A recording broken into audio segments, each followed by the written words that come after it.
রহস্য রোমাঞ্চের জ্বর ছাড়িয়ে, ভয় পাওয়া ভয়ঙ্কর গল্পের বাঁধ পেরিয়ে বিভিন্ন স্বাদের গল্প নিয়ে চলে এসেছে গল্প উইথ রায়ান।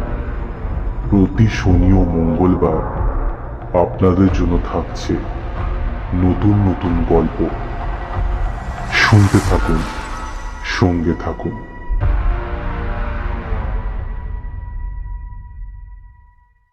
ধূমপান ও মদ্যপান স্বাস্থ্যের পক্ষে ক্ষতিকারক। গল্পের আসর চ্যানেলে আপনাদের সকলকে স্বাগত জানাই। আগের পর্বে আপনারা শুনেছিলেন সৈয়দ মুস্তাফা সিরাজের লেখা ঘড়ি রহস্যের প্রথম পর্ব। আজকে আপনাদের জন্য নিয়ে চলে এসেছি এই গল্পের অন্তিম পর্ব। গল্প শুরু করার আগে আপনাদের কাছে একটি বিশেষ অনুরোধ। আপনি যদি এখনও আমাদের চ্যানেলটি সাবস্ক্রাইব না করে থাকেন তাহলে এখনই সাবস্ক্রাইব করুন এবং পাশের বেল আইকনটা প্রেস করে দিন, যাতে নতুন গল্পের নোটিফিকেশন সবার আগে আপনার কাছে পৌঁছে যায়। তাহলে বেশি কথা না বাড়িয়ে শুরু করছি আজকের পর্ব, সৈয়দ মুস্তাফা সিরাজের লেখা ঘড়ি রহস্য, দ্বিতীয় ও অন্তিম পর্ব।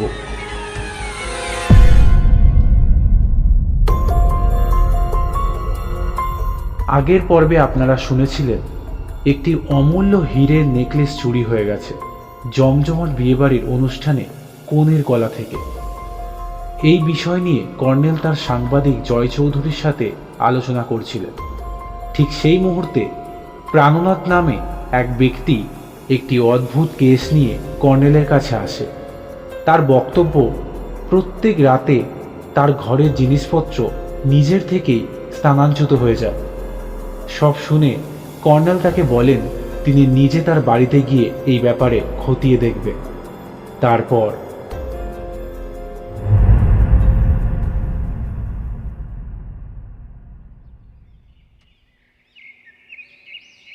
দোতলা মেজবাড়িটা খুঁজে বের করতে অসুবিধা হয়নি। ঘিঞ্জি গলির বাঁকের মুখে একটা ছোট্ট পার্ক দেখা যাচ্ছিল। প্রাণনাথবাবু নিচে আমাদের জন্য অপেক্ষা করছিলেন। বাড়ির একতলায় দোকানপাট, দোতলায় মেস, শেষ প্রান্তে প্রাণনাথবাবুর ডেরা, তার লাগোয়া ম্যানেজারের ঘর। সেই ঘরের সামনে দিয়ে যাওয়ার সময় প্রাণনাথবাবু ম্যানেজারকে জানিয়ে গেলেন ওর কোম্পানির অফিসাররা গুরুত্বপূর্ণ কাজে এসেছে। ভদ্রলোক রোগা এবং বেঁটে, মুখে অমায়িক ভাব। তালা খুলে প্রাণনাথবাবু বললেন,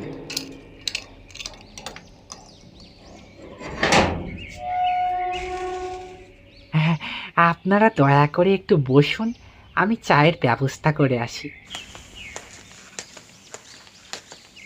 টাইম ইজ মানি বলে কর্নেল দেয়াল ঘড়িটার দিকে এগিয়ে গেলেন। তারপর নিষ্পলক চোখে তাকিয়ে রইলেন ঘড়িটার দিকে। ঘড়ির কাঁটা 12:30 থেমে আছে। বললাম, একেই বলে 12টা বেজে যাওয়া। কর্নেল আমার রসিকতায় কান দিলেন না। একটা চেয়ার টেনে নিয়ে গিয়ে তার উপর উঠে আতস কাঁচ বের করলেন। একটু পরে বললেন, ডায়েলে কিছু কথা লেখা ছিল,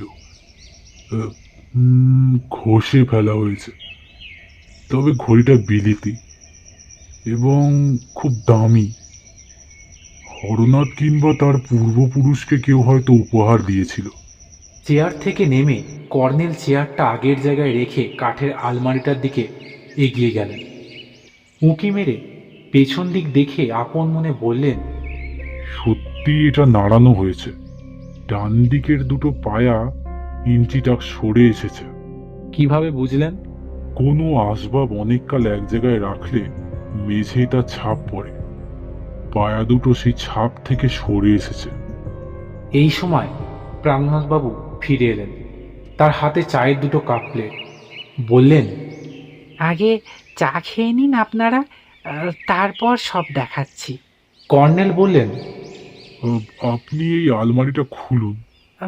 আগে খুলছি। ওতে দাদার জামা কাপড় আর বইপত্র ছাড়া কিছুই নেই।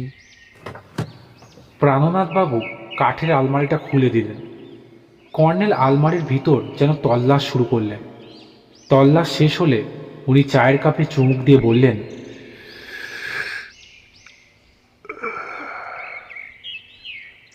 আপনার দাদার সেই সুটকেসটা একবার দেখতে চাই। চামড়ার সুটকেসেও কিছু জামা কাপড় আর একটা ফাইল পাওয়া গেল। ফাইলের কাগজপত্র দেখে কর্নেল বললেন, আপনার দাদা দেখছি শেয়ার মার্কেটে ব্রোকার ছিলেন। তাই বুঝি? আমি কিন্তু দাদার কোনো কাগজপত্র এখনো খুঁটিয়ে দেখিনি। আপনি ম্যানেজারকে ডাকুন, ওর সঙ্গে দু একটা কথা বলতে চাই। প্রাণনাথবাবু অবাক হয়ে বললেন, ওকে ডাকা কি ঠিক হবে? আহ, আপনি ওকে ডাকুন। কর্নেলের কণ্ঠস্বরে দৃঢ়তা ছিল। প্রাণনাথবাবু বেরিয়ে গেলেন, কিন্তু উনি বেরিয়ে যাওয়ার সঙ্গে সঙ্গে ওকে পাশ কাটিয়ে ম্যানেজারের আবির্ভাব হলো। প্রাণনাথও ফিরে এলেন।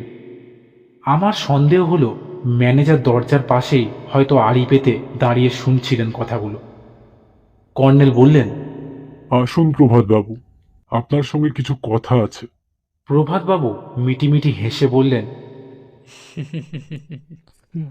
আমি বুঝতেই পেরেছি আপনারা লালবাজার থেকে এসেছেন। তবে স্যার বড্ড দেরি করে এসেছেন। মরার আগে হরনাথ সব চোরাই জিনিস হাফিজ করে গেছে। চোরাই জিনিস? তার মানে? মানে তো আপনারা ভালোই জানেন, তবে আমি স্যার ওসব সাথে বাজে ছিলাম না। হরনাথ আমাকে বলতো বটে, খদ্দের দেখে দাও, সিকিবাগ তোমার। আমি ওকে অত পাত্তা দিইনি। কিন্তু জিনিসটা কি? খুলে কিছু বলেনি হরনাথ।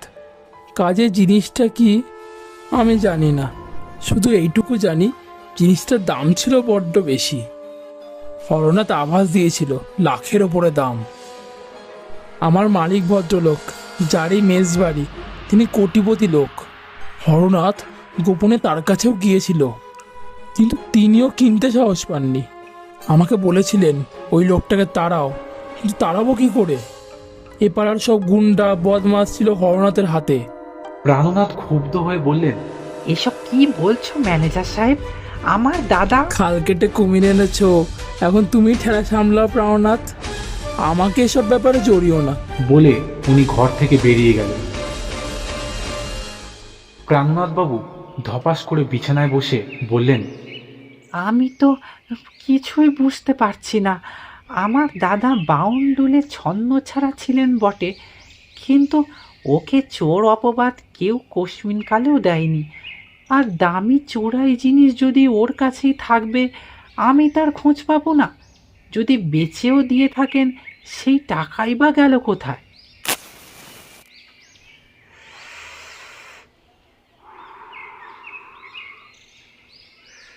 কর্নেল চুরুট ধরালেন। আমি বললাম, এবার মনে হচ্ছে আপনার ঘরে কেউ আপনার দাদার চোরাই জিনিস বা তা বিক্রি করা টাকা খুঁজতেই ঢোকে। প্রাণনাথবাবু প্রায় আর্তনাদ করলেন। তেমন কিছু এ ঘরে নেই।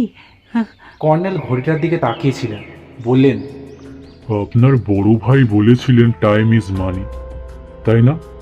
আগে হ্যাঁ। টাইমের সঙ্গে ঘড়ির সম্পর্ক আছে। আপনি ঘড়িটা সারাতে দিচ্ছেন না কেন? সারাতে অনেক টাকা লাগবে। অত টাকা পাবো কোথায়? আমি নিজের খরচে সারিয়ে দেব।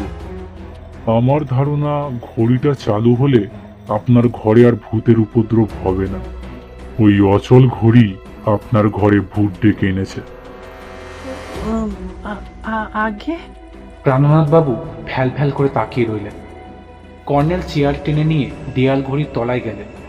তারপর চেয়ারে উঠে প্রকাণ্ড ঘড়িটা নামিয়ে আনলেন। বললেন, দিন সাতেক পরে আমার কাছ থেকে এটা ফেরত নিয়ে আসবেন। কোনো বড় কোম্পানিতে এটা সারাতে দেব।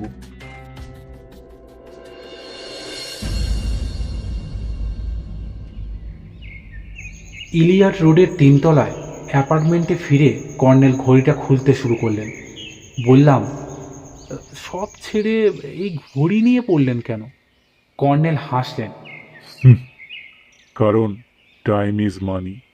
কর্নেল, আমার ভয় হচ্ছে এই অচল ঘড়ি আপনার মগজও অচল করে দিয়েছে। ডায়ালের কাঁচ খুলে আতস কাঁচ রেখে কি দেখতে দেখতে কর্নেল বললেন, এবার স্পষ্ট পড়া যাচ্ছে। Presented to mister Gobinda Roy for his sincere service and honesty. on the occasion of Bahadur Chaudhary's 71st birth anniversary. চমকে উঠলাম। কর্নেল, এটা তো তাহলে সৈয়দাবাদ রাজবাড়ির উপহার। এই উপহার হরনাথের হাতে গেল কি করে?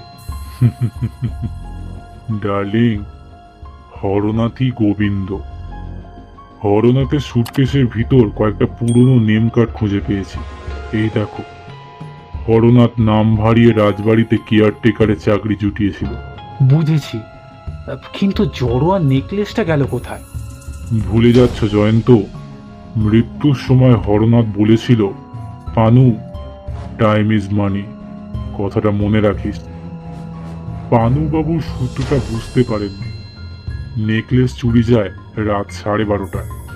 এই ঘড়ির কাঁটা তাই 12:30টায় রেখেছিল হরনাথ, আর নেকলেসটা বলে কর্নেল ডায়াল খুলে ফেললেন এবং ভিতর থেকে একটা লাল ভেলভেটে মোড়া প্যাকেট বের করলেন। প্যাকেট খুলতেই দেখা গেল ঝলমলে হিরে মুক্ত বসানো সোনার ঝালর দেওয়া একটি জড়োয়া নেকলেস। কর্নেল মিটিমিটি হেসে ফের বললেন, টাইম ইজ মানি। তবে হরনাথ কিভাবে নেকলেসটা চুরি করেছিল এখন বুঝতে পারছি। এই দেখো, পিঠের দিকে নেকলেসটার ক্লিপ ঠিকভাবে আঁটা নেই, সহজেই খোলা যায় এবং নিজের থেকেও খুলে পড়তে পারে। আমার মনে হয় বিয়ের পার্টিতে নতুন বৌমা নিশ্চয় ঘুমে ঢুলছিলেন, সেই সময় নেকলেস খসে পড়ে থাকবে। কেয়ারটেকার উপহার সামগ্রীর দায়িত্বে ছিল, সে সুযোগটা ছাড়েনি।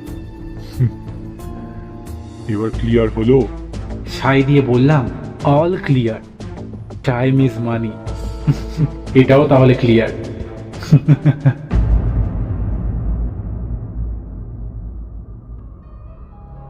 শুনছিলেন সৈয়দ মুস্তাফা সিরাজের লেখা ঘড়ি রহস্য দ্বিতীয় ও অন্তিম পর্ব। কেমন লাগলো গল্পটা অবশ্যই কমেন্ট সেকশনে জানান আপনাদের মূল্যবান বক্তব্য। আর হ্যাঁ, কমেন্ট সেকশনে এইটা জানাতে ভুলবেন না যে গল্পের কোন জায়গাটি আপনাদের সব থেকে বেশি ভালো লেগেছে। আজকের মতো এই পর্যন্তই। পরবর্তী পর্বে নিয়ে আসব আরও একটি রোমহর্ষক গল্প। ভালো থাকবেন, সুস্থ থাকবেন।